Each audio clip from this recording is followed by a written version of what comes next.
Good afternoon, everybody. Thank you so much for joining us for the first installment of our relaunched Speaking of Schools series, where we talk about and have conversations about public education.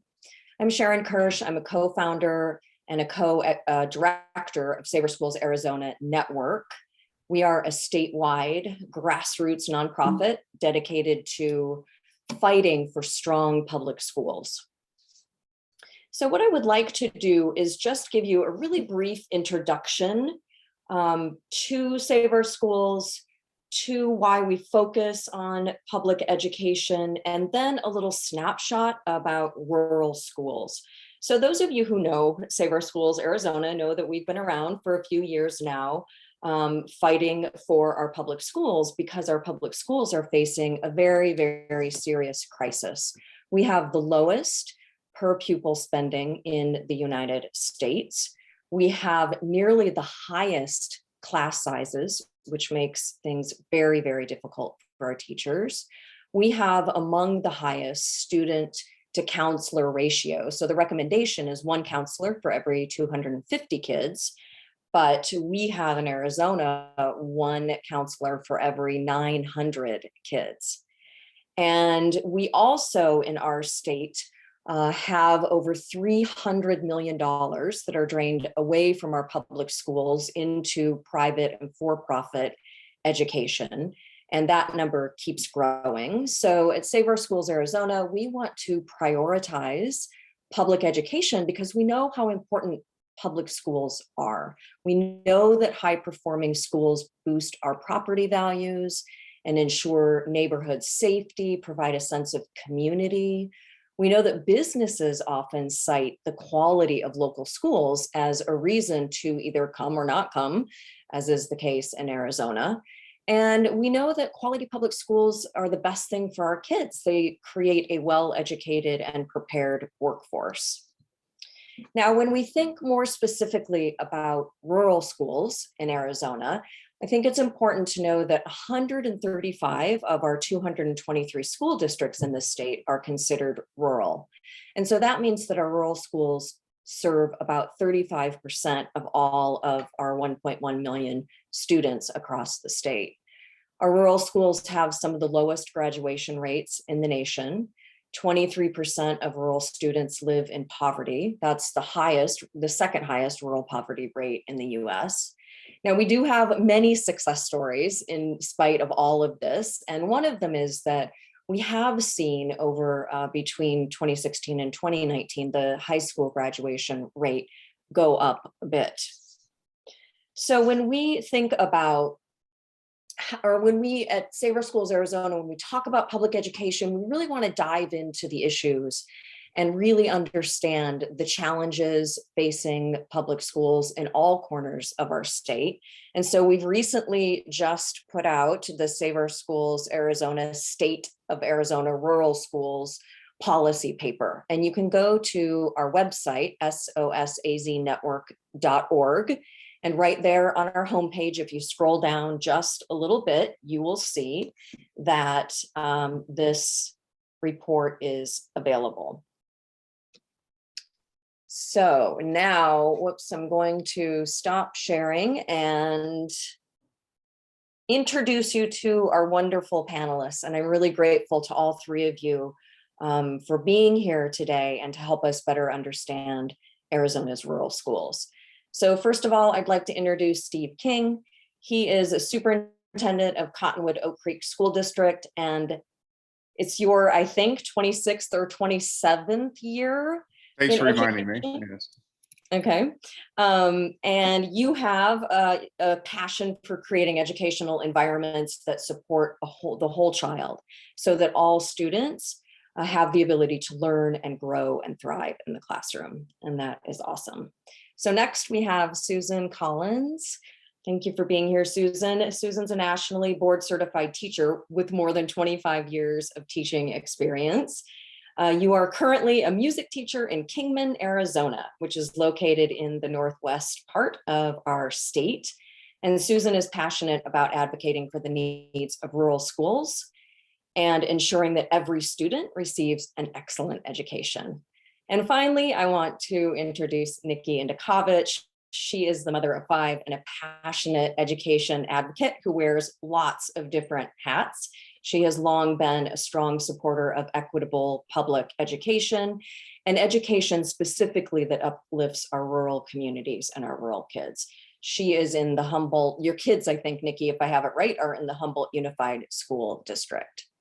So thank you all for being here, and we're really appreciative to have your different perspectives, a superintendent, a teacher, a mom, and people who have such deep roots in public education, but also in Arizona. So I would like to begin getting each of your perspectives on just the importance of public schools in rural Arizona. So let's start with, and then sorry, that's my dog.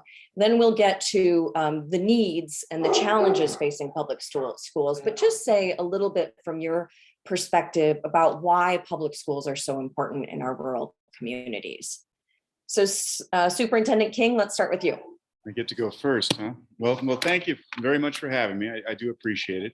I hope everyone's planning on having a wonderful Thanksgiving out there. There's a lot to be thankful for, and I'm filled with gratitude tonight, and I try to stay that way as much as possible. But you ask a great question. And I think the question isn't just about rural schools, right? It's about public schools in general. And of course, I live in a fairly rural area, the Verde Valley here, and I'm very, very fortunate to be here and to have the opportunity to serve. But the role that we play as public schools, and I'll tell you right off the bat, I am a partisan in very, very few things. I'm a moderate in almost everything that I do, or I try to be anyway, with the exception of public schools, because I do see and I believe and see the value that public schools bring to the entire equation, not just on the you mentioned a lot of things of where they're at as far as, you know, what people looking for, moving somewhere, looking at schools, but beyond that, what we are all about is helping those students to find themselves first and foremost. And most of the kids that we serve in this community, like most rural communities, are coming from areas of poverty. And I think a lot of people miss that. It's a beautiful area. We're seeing increasing numbers of people that are moving here, not necessarily with children, but retirees, and they're bringing their wealth with them. They're moving here because it's a lot cheaper than California. It's got better weather than, say, Buffalo or Nebraska, for that sake. But what is here are children that are increasingly coming from generational issues with poverty and trauma in many cases. And we've recognized that. And I've been here in the Verde Valley now for 20 years. I've been a teacher, I've been a principal, assistant superintendent, now superintendent. And for the longest time, I was wondering, okay, what are we seeing here? What is going on with the children? I moved here for many of those same reasons. I moved here with a young family, and I've grown much older here, a lot grayer, especially in the last 20 months. But a lot of things that we've seen with a lot of the kids that we serve here was puzzling, until someone turned me on to something called ACEs, and the Adverse Childhood Experiences Study. And that one thing led to another, and I really got some context and understanding about what we are seeing with many of our children. And for many of our children, the public schools serve mostly, and not just for school sake, but it's their source of food. It's their source, in many cases, of belonging. It's their source for too many, only source for too many of even love. And I'm not afraid to use that word in the context of our schools. And I heard somewhere, and I wish I could take credit for this, but I certainly can't, but you gotta Maslow before you can bloom. And you have to meet those basic needs of children until you can see them start to grow and bloom. And when I walk into a classroom, and I know I sound very naive or maybe idealistic, and some people say that I swallowed those a long time ago, and I don't make any, I used to apologize for that. I don't apologize for it anymore, because I do believe in the power of schools in changing the trajectory of children's lives that we serve. And when I walk into a classroom, one of the things that I ask myself, or I think about oftentimes, is how many of these kids are Picasso? How many of these kids are going to be a future scientist? And if we don't provide those opportunities for kids through our public schools, which serve the vast majority of our kids in our community, if we don't create those conditions and those opportunities for kids, then who will?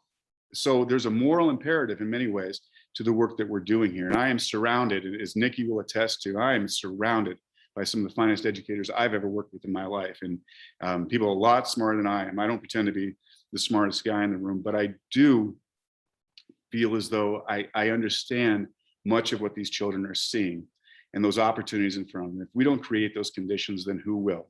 As an old friend of mine, Dan Brown, said, if not me, who? And if not when? If not now, when?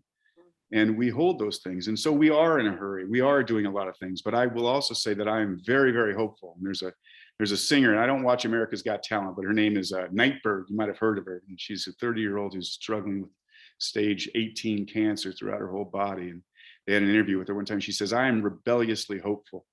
And I've adopted that myself, because I too am rebelliously hopeful for what we're seeing in our communities.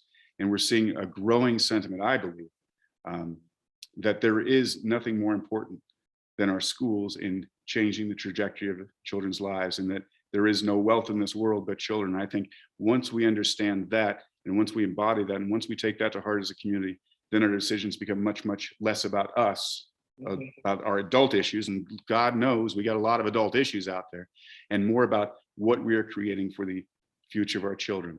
And really, if you think about what else do we leave behind except those things that we provided for our children. Yeah. Awesome. Thank you so much.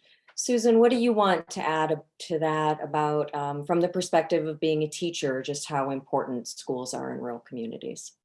One of the things I'd like to add is that so many times the public school is the only social service in a rural community.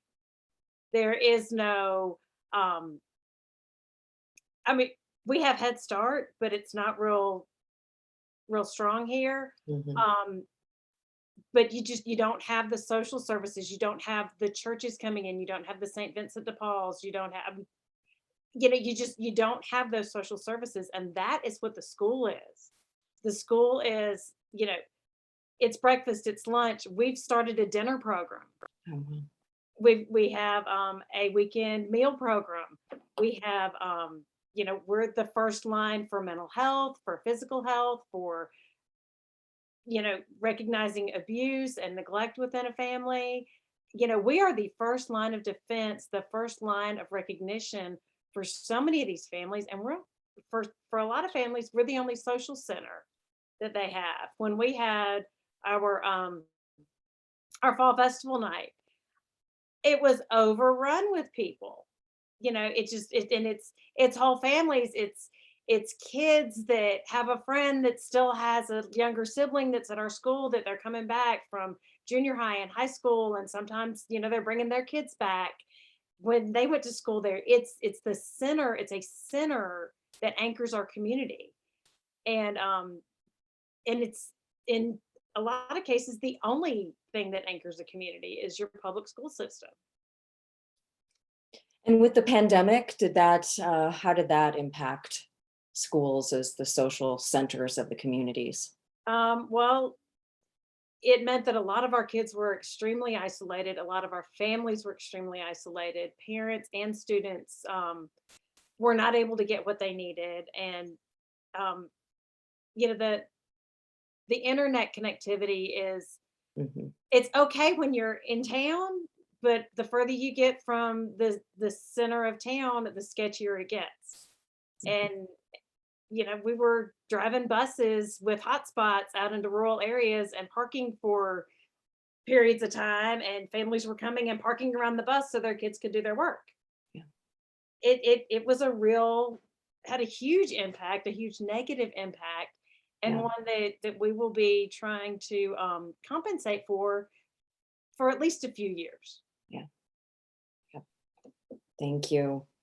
So Nikki, talk to us from your perspective as a mom and a parent, just what your thoughts are on the importance of public school in your community.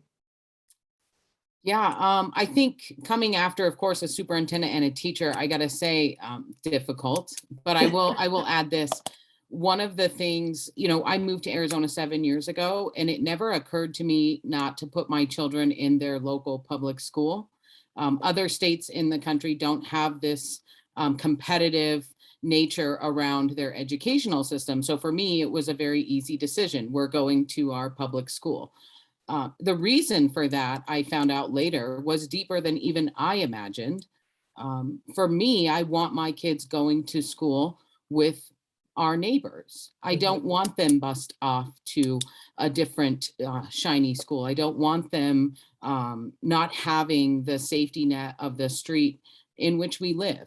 I know every single person that lives on my street, for better or worse. My kiddos know those adults as adults in their lives. Some of them are teachers at our local school because it's less than a mile away from our home. And so for me, it was groundbreaking as a mother to see that in the state of Arizona, we were ripping apart these communities street by street because children started getting bused to other schools or other options, or there was homeschool and there's micro schools and there's all these different things that are kind of tearing at these street level relationships that kids like I grew up with. It was, you lived on a street and we all got on the bus together, or we all walked together. And those are kids that you remembered for years, decades into your adult years. Everybody I know my age can reference a friend they grew up with and went to school with down the road. And you probably knew their parents, and their parents probably let you have it a few times when you were being mischievous on that street, and your parents probably heard about it.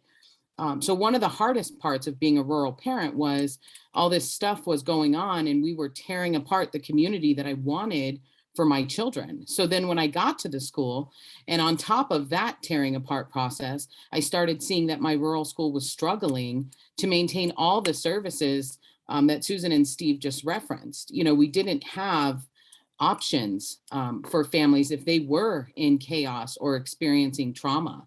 In fact, my second year in an Arizona public school, I put together a trauma packet. I went to different social services in Yavapai County and I compiled all of that because our district school was faced with all of these traumatic events kids were going through at home, and they didn't have resources. They had no social workers, no counselors. They had no vice principals, still don't here. So the principal on top of that full-time job was now trying to be a social worker. And so I went and put that packet together for my local school. I talked to counselors and some of our local social services that work countywide. And I said, give me everything you have for children that may have been traumatized through something going on at home, or if they're in foster care systems, or if they need food or rent or utilities assistance, give me everything you have. And that kind of shocked me to my core because I had come from a state where you had a social worker on a campus that did all of that. And it was a program you could walk into if your family experienced a crisis. You could go into an office with a full-time employee that was devoted to just making sure that kids who were in crisis at home had resources and support in their classroom. And so for me, as we're tearing apart our communities, we're also leaving our rural educators to fight this battle alone. They don't have support on campus when these young people show up with everything that they're tasked with in their personal and family lives. And so I looked at it as my child is being impacted along with every other child in my community, because you would see teachers out in the hall trying to help a child who's been through a trauma, and the entire class stops at that point, right? You can't continue your classwork. Everything stops because this teacher is being tasked with the job of a social worker in this moment, and they don't have anyone. And so I got frustrated, not just for my children, but for the kids in that classroom who were also kind of being left behind while a teacher and an educator tries to deal with this situation that they really shouldn't have to, and they shouldn't be so alone in this fight for kids. And that really propelled me kind of forward here in Arizona, was seeing the impact these tiny little schools in rural Arizona were trying to brace these kids for, and how do you get them through it, and how do you level the playing field for kids that are coming with this trauma, and really, in a classroom, make sure they don't get left behind along with their peers. And I think you can hear it in Susan and Steve's response here, is they live it every day, trying to sort out how to support all of these kids with a lack of resource. Sharon referenced that we're the lowest funded in the nation, or at the bottom. Mhm. At the bottom of that is our rural schools. So my kid's school district specifically is the bottom in the country, and then we're in the bottom 5th percentile for the state, and that hurts daily. Yeah. Susan or Steve, any follow-up on that? So Susan made a point about the pandemic exposing some of these inequities that may be around. And that's certainly true. At the same time, I think there's also a silver lining that we've found. There's been lots of silver linings to the pandemic. It's kind of hard to see it now, but I think we'll reflect back on it and we'll understand that. But one of them, I think that I've seen for many years, and just as a disclaimer, I spent many, many years in charter schools, just to let you know. And I'm not necessarily proud of that, but I'm not necessarily ashamed of it either. And I came to public schools with Cottonwood back in 2015. And I'm committed to public schools. I always thought of charters as being publics as well, but I know that's not always perceived that way. Sometimes by those who are in charter schools, as a matter of fact. But I think one of the silver linings is related to what you talked about, those internet access, right? You drive around, you got the hot spots, you put those out there, you try to do that. And I think that the nice thing, a good thing that's happened with that is that it exposed the fallacy that has been pushed upon many children and families over the last 20, 25 years on online learning. And just put these kids online and they'll just be fine and everything else like that. It is, and I know this is probably not a popular opinion, but for the vast majority of our children, online learning is a far, far less than superior approach to education. They need those interactions with their classmates. They need those interactions with their teachers. They need social skills. When I look around, I've got a couple of daughters. One of them was looking for a job, and I said, "Well, how you find a job? Is you find the job you want, and then you call the guy or the lady until you get the job." And they're like, "Nobody does that today. I just text, right?" And I'm like, "Put the dang," I said something else, but put the phone down and call at the minimum. If not, go down there and meet in person. But we see that increasingly, not just with our young people, with our adults. These damn things are a problem. And I think we need to recognize the impact that this is having not on the children, but also the adults. We're being guided with our lives. Online learning is a far inferior way to approach education. And I think that we can put the nail in the coffin of that for these people who are just advocating, just put your kid online. That'll be, take the power away from these, what they call these government schools and the misinformation perhaps that might be out there. And again, I'm not going to get political, but I think it has done a disservice to kids. And I think it has been a realization that, hey, no, kids need to be in school with peers and their fellow and teachers for that matter. But it's all we had for a period of time. So I don't fault anybody for it, but I do think that is a realization that many had, that online learning does not work for the vast majority of children.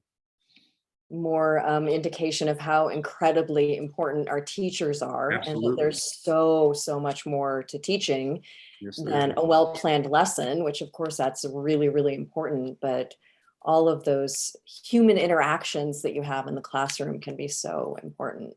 That's right. Susan, anything you'd like to add? Well, I'd like to kind of add to what Steve was saying about those human interactions.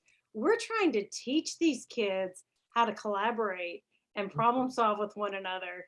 And yes, if you're in an online setting, you can put them in breakout rooms, but you can't monitor all of those breakout rooms at one time. When I've got small groups of kids around my classroom, the moment something starts to go awry, I'm aware of it.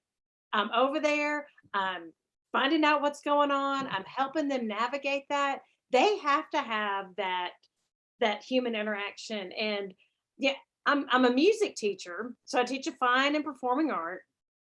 And transferring that into an online setting is almost impossible. I mean, because music in and of itself is a community-oriented endeavor. They have to be able to hear each other. They have to be able to see each other. There's all this interaction and collaboration that's going on. And you can't do that in an online format. It's not possible to the extent that it's going to be beneficial to kids. It did make teaching recorder much easier because I could hit the mute all. You don't have to listen to it. That is one button that I miss in my classroom. But yeah, all joking aside, that those human interactions and that we have to teach kids how to collaborate with each other, or we end up with adults that don't know how to interact. And problem solve together and work out those conflicts. You know what? We can discuss these things without yelling at each other, without calling each other names on Facebook all the time, right? Exactly. I mean, I have kids that, I'll say, I want you to work with your group of, it's between 4 and 6 kids, and I want you to come up with an 8-beat rhythm pattern. And they will argue up one side and down the other. I'm like, okay, there's 8 beats here. There's 4 of you, everybody gets to pick 2 beats. That's a compromise. Or there's 6 of you, everybody gets to pick 1, and then you all have to agree on the other 2. It's teaching them how to compromise. That's a really simple, very basic example, but we have to start with the very simple, very basic. And if That's so important. if we teach them how to compromise on those kind of things that are not life changing, they already know that process when it is something that's vitally important. Yeah. Yep. And that just is not possible online. It's It's just not. not the same. Yeah. So in spite of the fact that we have many urgent needs in our schools, in all of our schools in Arizona, we still have so many success stories. So you've touched a little bit on this, but can any of you think of just an example of a student or a teacher to give us kind of a sense of what a great classroom looks like, or a great interaction? I could give a couple. Okay. So, well, just yesterday, so as Nikki will attest to, I've got a pretty bad condition called ADHD. It's pretty extreme in my case. So I can't sit still for very long, and especially in my office. So I really enjoy being around children. So I spend a lot of time out and about. And one of the things that we've been doing in the recent years is we brought in something called our focus zones. And you mentioned the counseling deficit, and that's one of the things that we saw here in our district. 4 years ago, we had 0.7 counselors for 2,000 children. And we had a half-time FTE, and one person was 1 day a week. And through a variety of very creative financing and grant writing and so on, we're up to about 9.5. So which is wonderful, and it's desperately needed. It's still not necessarily enough, but that's another topic. But I walked into one of our counseling areas, and we call them our focus zones. And our focus zones is a different concept in counseling, and it's a space for children to go to become regulated. And that's the terms we use, is emotional regulation. And we're actually reaching out, working with our parents on that as well, because I think that's what everybody is challenged with at times, is that emotional regulation, recognizing those emotions and then saying, okay, what am I going to do about it? That's the biggest issue.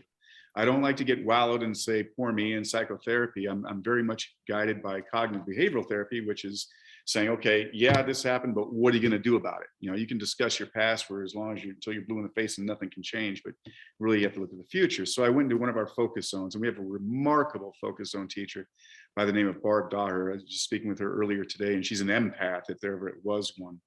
And she has this space, it's a classroom, and it's just got a little chill space over here, another chill space over here, a couch here, a little tent here, different activities to actually recognize and cues so that they can recognize emotions, and then what are they going to do with them? It's fascinating what she does. Love what she does. I was just hanging out in there talking to her, and this little boy comes in who I've known since he was in kindergarten. He's in 6th grade now. And she looks at him and she gives him a great book. She says, "Are you here to talk, or are you here to regulate?" He goes, "No, I just need to regulate for a little bit." Goes and sits down, gets a regulation activity, which is whatever it is. He's got a lot of different of tools for that. Sits down for 5 minutes, gets regulated, goes back to class, right? That's a success story. That's what they're to be used for. But it wasn't that, oh, I'm going to walk you through this. He knew what to do. He took ownership of those emotions. He knew what to do to regulate himself and get back. Those are the tools that I think would benefit children greatly. The recognition that emotions do matter, and emotions impact their ability to learn. Because if you're mad about something, if you're hurt by whatever it is, your prefrontal cortex or your learning centers, they're not turned on. You got to turn those learning centers on, or it ain't going to happen. So bringing that not just to the focus zone level, but to actually to the classroom level, to create these environments of what we call them communities of love. And I'm not afraid to say that. And sometimes love means a hug, but sometimes love means a kick in the rear end. High expectations, but compassionate and understanding. And that's another silver lining we've seen come out of this pandemic is the exposure of many of our educators, many of our teachers to the home environments that they've seen on Zoom, right? And you get those, oh, I had no idea. Or they're helping distributing out lunches to these homes, and they walk in and they check on these kids, and their eyes were open, that the scales were taken away from their eyes, and they were shown the circumstances, the conditions of many of them, these children come from. And that builds not sympathy, but empathy and understanding. And I think that's absolutely crucial, not to feel sorry for people, because that's not going to get them anywhere, But what's going to get in there and say, okay, now I understand why this kid didn't do his homework last night. Why would this kid do his homework? Why would I? I've had every blessing. I've never been hungry a day in my life. Mom and dad are still alive. They're still kicking. I had a wonderful upbringing. But that's my situation. Most of these kids have not. And I think that that's what we have to take into consideration as well as another silver lining. So the emotions matter. And I don't know what the original question was. I kind of get off topic and start preaching a little bit.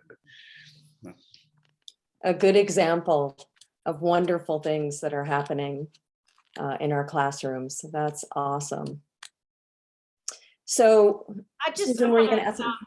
jump in on that and just say Sure. that one of the beautiful things to me about teaching in a rural school is the ability to build those relationships, not just in the classroom in the school building, but in the community. I was in the store yesterday and I ran into 3 different sets of students, and they're running across the store, Miss Collins, I can't believe you're out here, and I've been at the same school for 6 years now, and it's a K through 5 school, so my 5th graders have never known another music teacher. All of these kids are my kids, and the things that I can get done in my classroom because I have these long-standing relationships with these kids. They know I have high expectations. They know that I'm not going to accept anything less than their best. And they also know that it's okay if they're putting their best out there and it doesn't work, that's fine. We'll figure out how to fix it. Building those relationships and the ability to build those relationships inside and outside of the classroom is one of the beauties of being in a rural community Yep. that you don't necessarily get in a suburban or urban community. You go to Walmart and you get those, hey, it's you, that kind of thing. It's a wonderful information.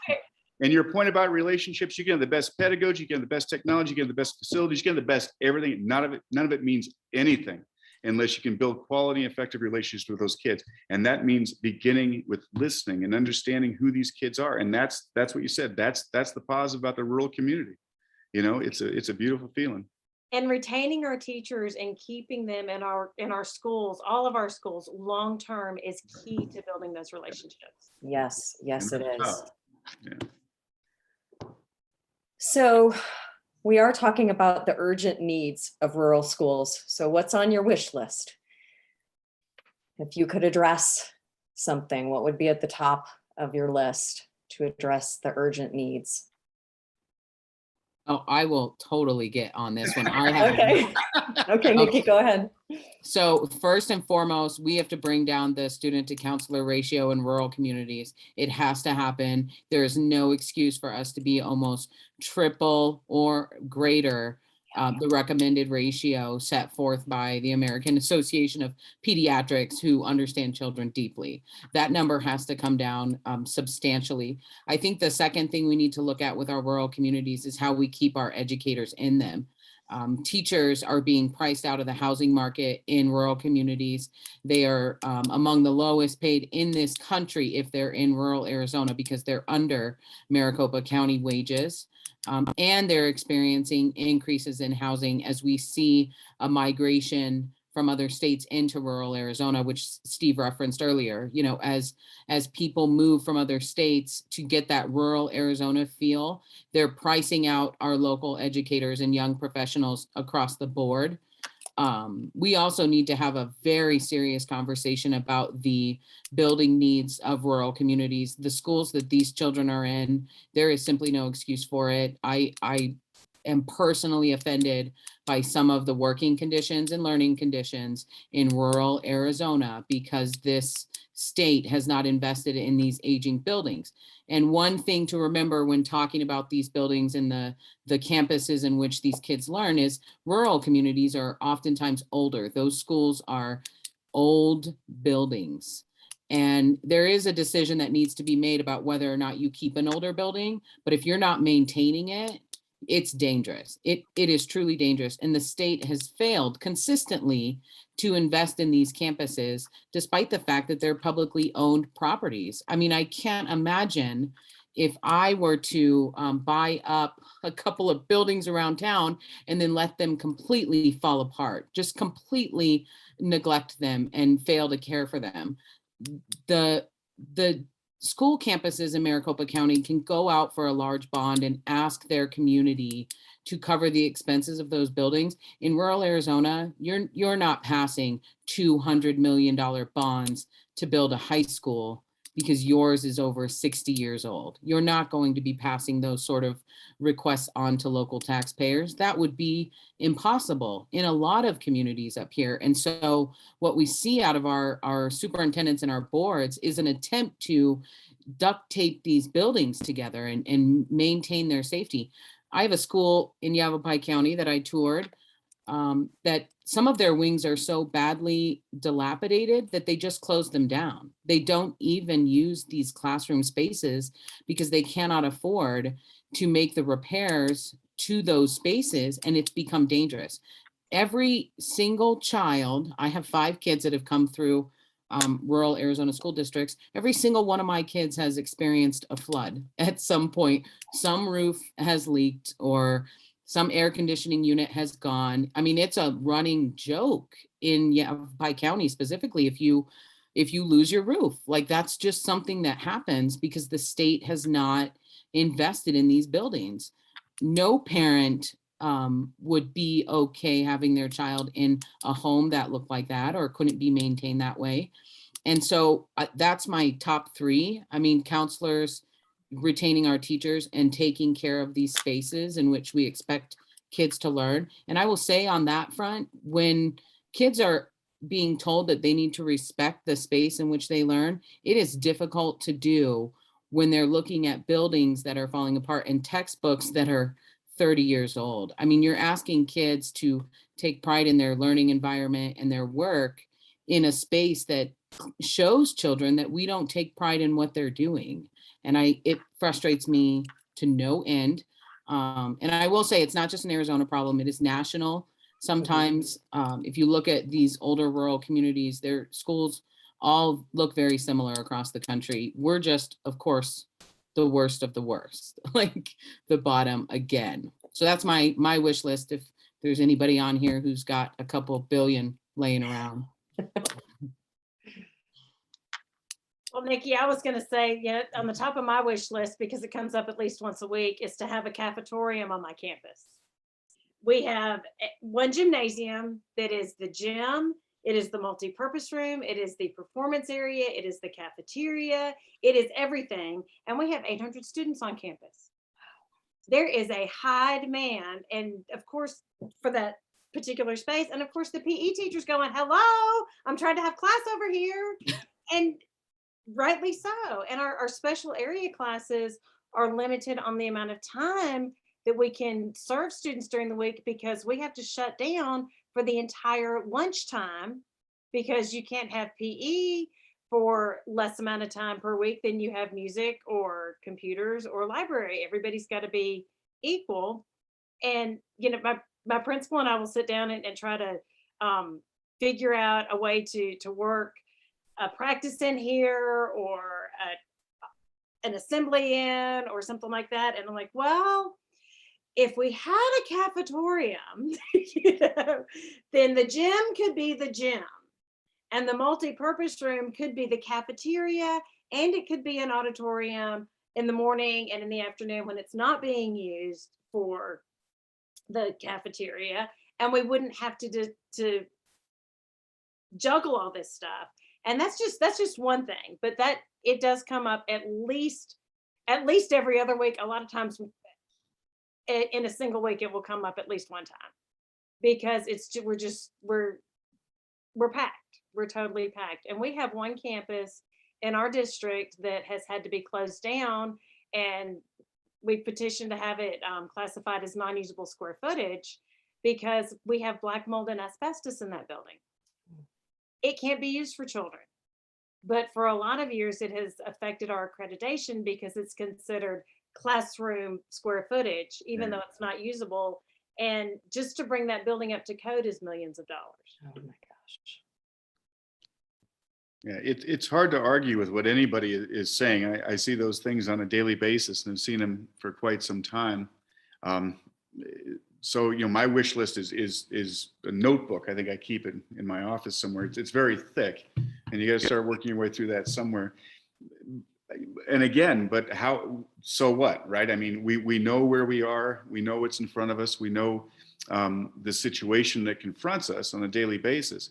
And I think the biggest thing that if I could wish for anything, and of course, wishes only get you so far. I mean, I can't click my heels together and say I'm back in Kansas. I'm not sure Kansas is any better, but here, I think the biggest thing that if we could get our community to understand and get them connected. So there was an author by the name of Robert Putnam who wrote a book. He's written many books, but the most profound book that he wrote that was called Our Kids. And I highly recommend anybody listening to it out there. He's a sociologist. He's still alive, fascinating. But his concept is looking at these populations that these are our kids, right? And too often, I think, and this is another blessing in the rural community, they are in many ways our kids. Not those kids, not your kids, not those kids over there, but our kids. And again, it goes back to what I was trying to say earlier, in that if we, what are our priorities? Are our priorities going out and saying these things or doing these things or protesting these things? Or really, where do our priorities lie? And what we found, I had a meeting with a group of senior citizens, this is probably about 5 years ago, and this really opened my eyes. And we're sitting around this table and I'm describing the conditions that many of these children that we're seeing are coming from. And this fellow had his head down the whole time. His name was Shri, I'll never forget. And he says, and I'm going through and I'm talking about the conditions and the situations and the circumstances and all these things. And he had his head down the whole time. And then he finally lifted his head up. He says, Steve, he says, I had no idea, right? So the lack of understanding, it's easy to see these kids in Walmart and not that you don't care, but it's easy to say, oh, whatever, those are those kids over there. But when you come into our schools and you get those kids hugging on your legs, or you make those connections, or they shake their hands, or they say good morning to you, they become real human beings. Mm-hmm. Human beings that very well could be their grandchildren, even though their grandchildren live 2,000 miles away, right?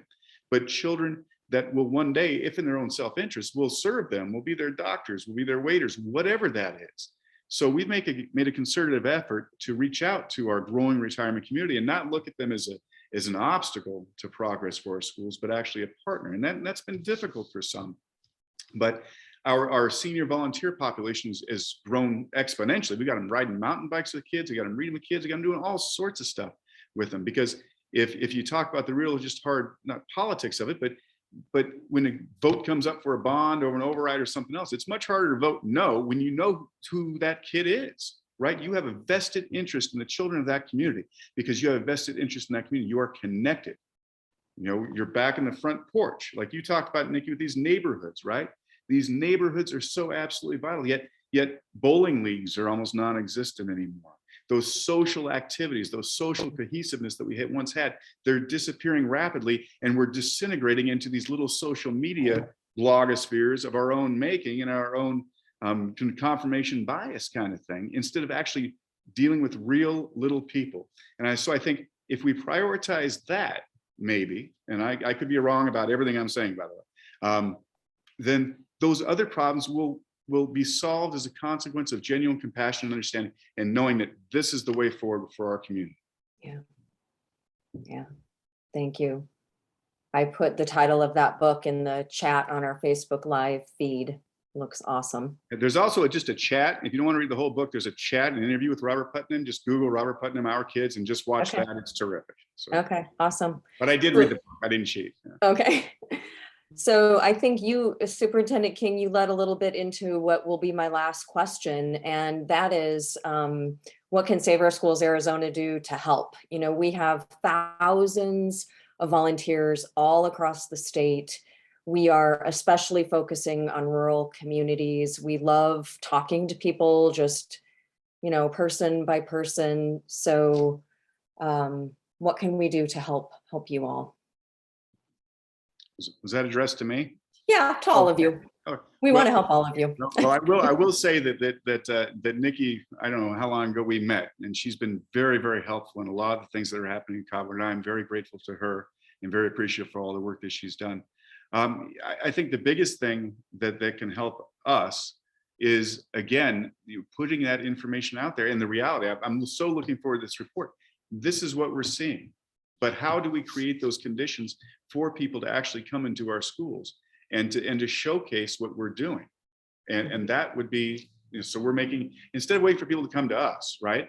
One of the things we're working on is getting our kids out. I want to go out and sing, America the Beautiful and the Old Folks Home across the street, right? We reach out to them, let them know that we're not waiting for them to come to us, because I think there is a fear level in many cases. And those are kids, right? Well, they're children, and they were children once, and they probably had children at some point in time as well. But to understand that they are the community, just as those other people are the community.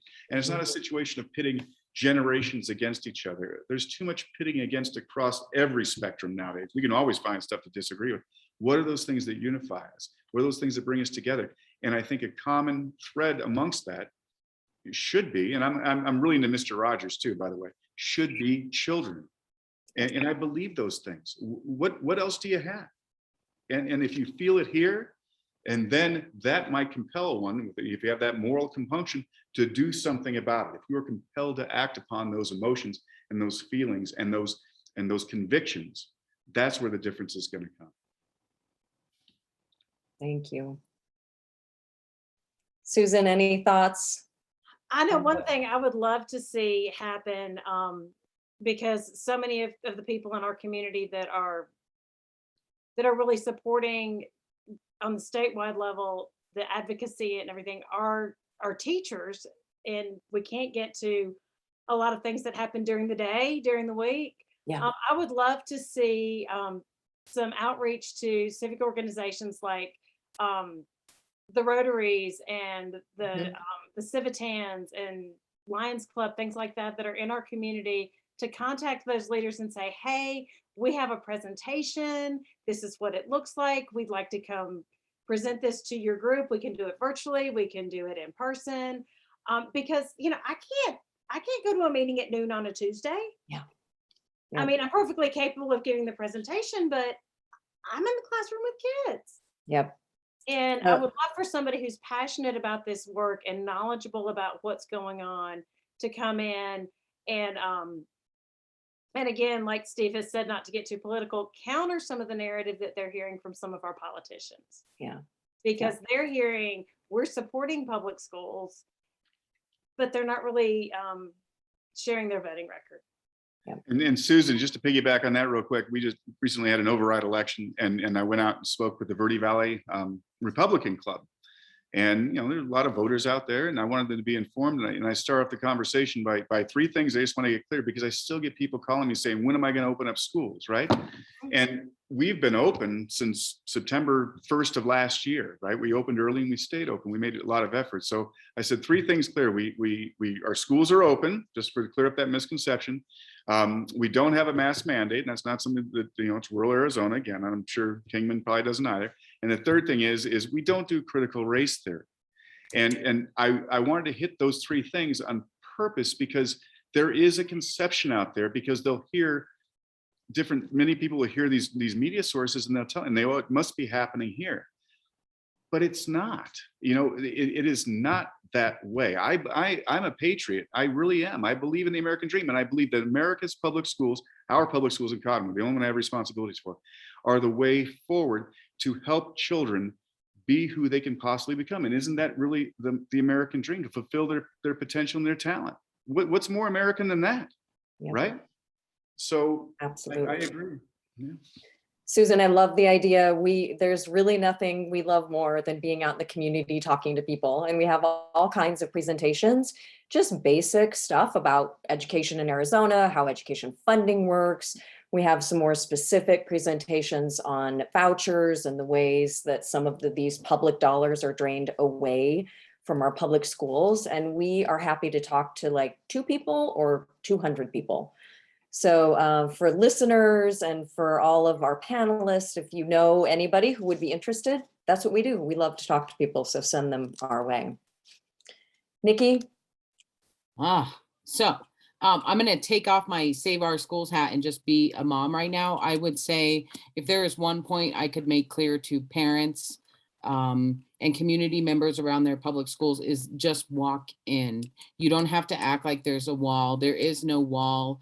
I've had 9 children in my care We had foster children in public schools years ago, and not one single time, as crazy as I can be, has any public school said to me, "You're not welcome here." They will listen to you. They will hear you out. They will put you to work full-time, unpaid as a volunteer if you allow them. Our parents, our community members are not just allowed in our public schools, they are welcome in our public schools.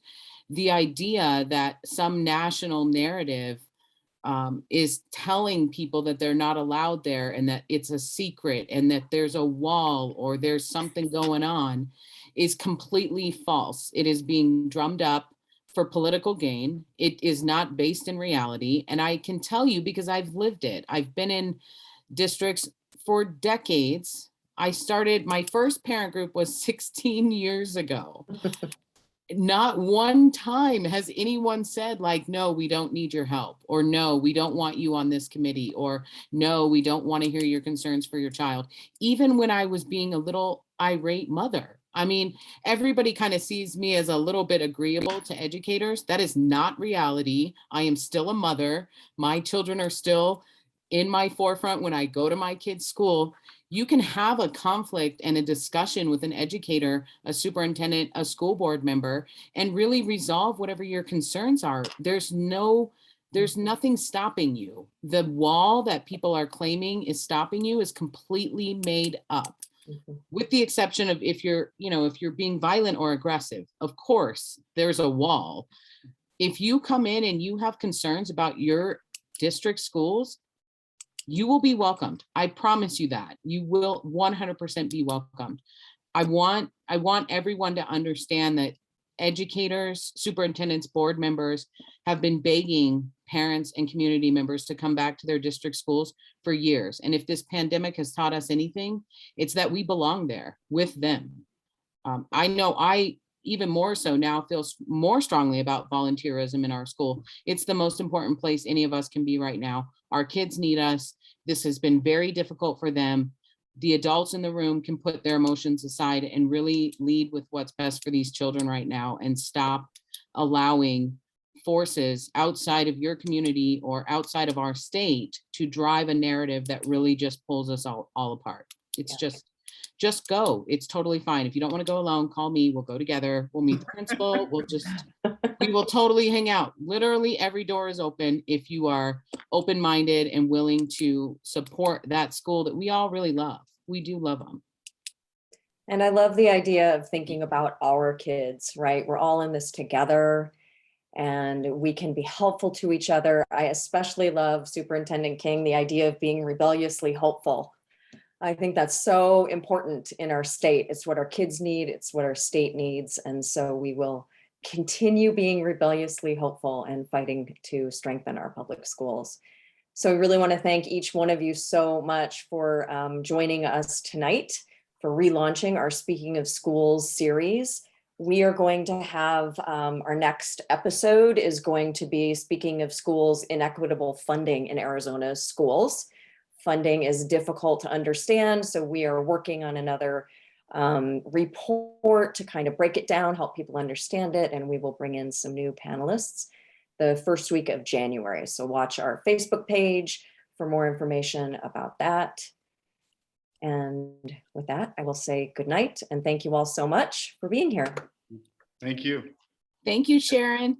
Thanks so much, Sharon. It's been a pleasure. Thank you all.